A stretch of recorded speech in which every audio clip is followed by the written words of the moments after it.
Falando em poder concentrado e possível conflito de interesses dentro do Supremo, duas empresas ligadas diretamente a parentes próximos do ministro Dias Toffoli, incluindo irmãos e um primo, mantiveram até pelo menos maio de 2025 participação societária com o fundo Arlim, que integra uma cadeia financeira suspeita de conexões com as fraudes bilionárias do Banco Master. A informação está em destaque no nosso site revistaoeste.com, na reportagem de Letícia Alves. O Arlim, administrado pela gestora REAG, investiu em negócios como um resort e uma incorporadora em Ribeirão Claro, no Paraná, beneficiando a família Toffoli, enquanto o fundo aparecia cotista de estruturas como a RWM Plus e o Maia 95, apontados pelo Banco Central como peças da teia de créditos fictícios e desvios que causaram prejuízo colossal ao sistema financeiro.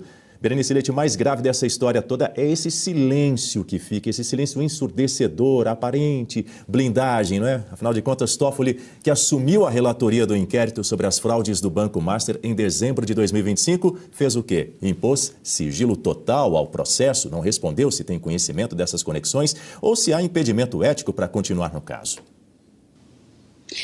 Eu vou começar pelo final, viu, Daniel? O impedimento ético, porque se o ministro tivesse, né, no mínimo, ali um cumprimento nesse código de ética, ele se declararia suspeito, né, a sua suspeição para julgar esse caso. Mas é como eu digo, esses sorteios que acontecem no Supremo Tribunal Federal não tem transparência, né? A impressão que dá é que são escolhidos a dedo. Olha, este caso aqui cai bem para o perfil do magistrado tal. E assim acontece com Dias Toffoli, né? Agora a gente trazendo essa informação importantíssima, a gente está falando sobre essa teia que envolve várias empresas, escritórios de advocacia e agora mais uma novidade nesse caso, onde parentes do ministro Dias Toffoli teriam ali uma ligação a fundos de crédito imaginários, fictícios, que deram o calote aí em milhares de pessoas. Então, se nós vivêssemos em um país sério, em uma Corte Suprema que realmente cumprisse com a sua Constituição, esse magistrado se declararia suspeito, né? Deixaria o caso, e essa questão do sigilo ainda, né, coloca em xeque mais ainda a questão da Suprema Corte, porque é um caso que foi devido a uma manobra jurídica, né? O que os advogados do Banco Master ali alegaram para a Suprema Corte para que esse caso fosse para a última instância, né? Sem passar ali pelos juízes de primeira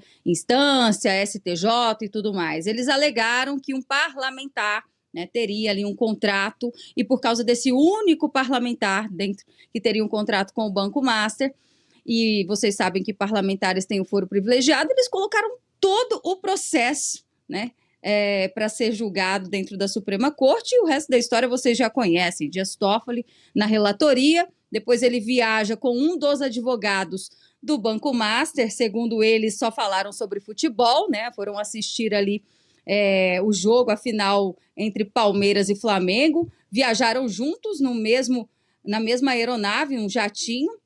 Mas, segundo o ministro Dias Toffoli, eles não falaram sobre o processo do Banco Master. Acredite quem quiser. Falaram apenas sobre as possibilidades de quem venceria ali a competição, né, o futebol. Então, resta aos brasileiros acreditar e agora acompanhar esse sigilo, né? Há uma das esperanças ainda que a CPMI, que deve ser aberta a partir de fevereiro, instalada no Congresso Nacional, tente aí abrir essa caixa de Pandora, porque realmente acho que não tem outro nome, né? Muita coisa nebulosa aí dentro disso tudo, que pode ser revelada, quebras de sigilo.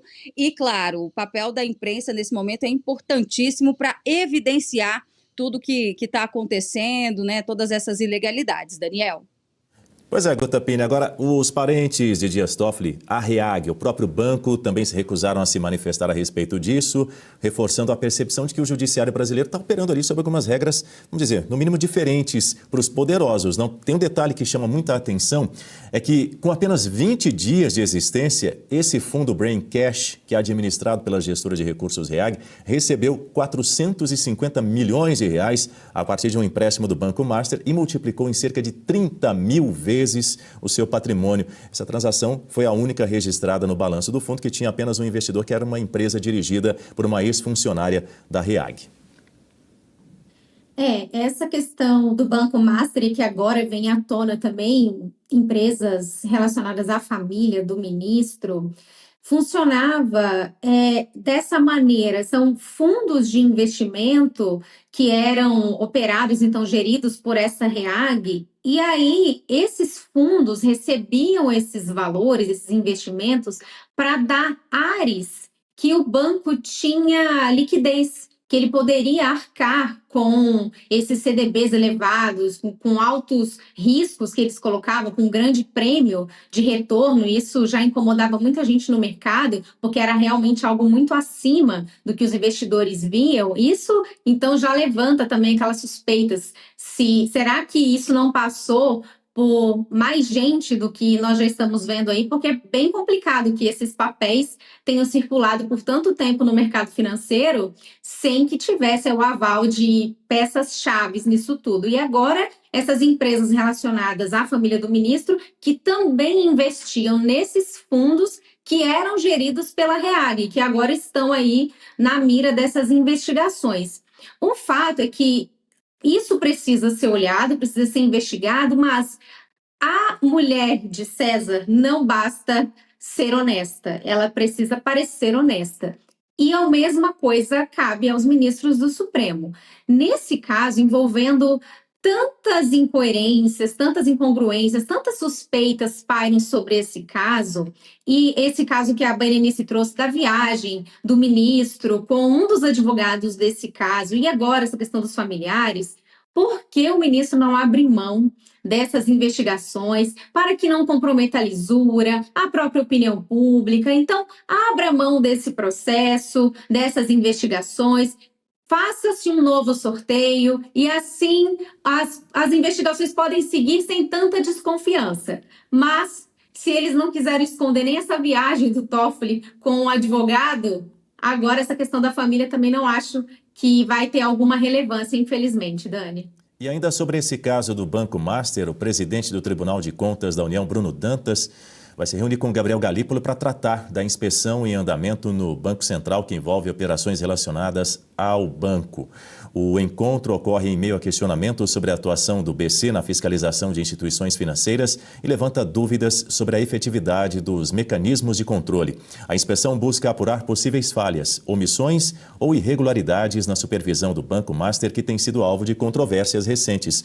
O TCU quer garantir transparência, rigor técnico e responsabilização caso se confirmem problemas na condução do processo. Berenice, essa reunião tende a reforçar uma pressão também sobre o Banco Central para prestar esclarecimentos à sociedade e também ao Congresso Nacional, num momento em que a confiança no sistema financeiro depende de fiscalização firme, de fiscalização independente. É isso que a gente espera, não?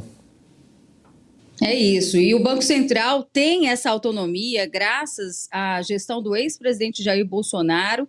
Caso contrário, toda a instituição financeira, todas as instituições, melhor dizendo, aqui no nosso país, poderiam estar dando calote, igual o Banco Master está fazendo aí. E agora, o que mais chama a atenção é o Tribunal de Contas da União achar que tem competência para investigar o Banco Central, né? Quer dizer, querendo fiscalizar o órgão máximo de fiscalização e de controle dessas instituições. Então, eu fico imaginando, né, por que o ministro Alexandre de Moraes, nesse momento, não faz o que ele fez, por exemplo, com o CFM, o Conselho Federal de Medicina, e fala, olha, TCU, vocês não têm competência para isso, vocês não vão fazer esse tipo de sindicância, porque o órgão do Banco Central está acima de vocês, né? O Tribunal de Contas da União, gente, ele em tese tem uma prerrogativa, ali tem uma função de fazer, sim, a fiscalização, mas dando amparo ao Congresso Nacional, né?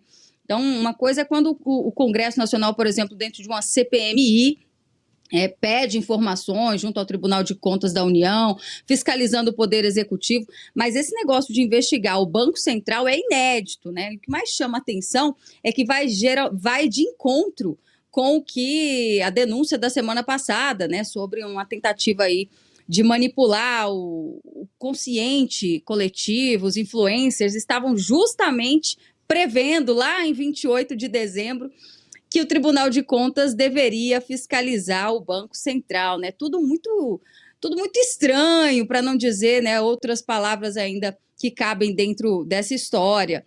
Então, assim, o Tribunal de Contas da União, vamos lembrar aqui que essa reunião deve ser muito cordial, né? A gente está falando do Bruno Dantas, que é o ministro, o presidente do Tribunal de Contas da União, e do Galípolo, ambos indicados pelo presidente Lula. Então, nós teremos ali uma conversa muito cordial, certamente, né? Há interesses da República também, nesse caso do Banco Master. Muito ainda deve ser revelado. Só não veio à tona ainda porque o sigilo está grande, né? Vocês sabem por quais motivos, mas as informações já circulam aqui nos bastidores em Brasília, e inclusive dão conta de que esse escândalo envolvendo o Banco Master envolve interesses dentro do governo Lula.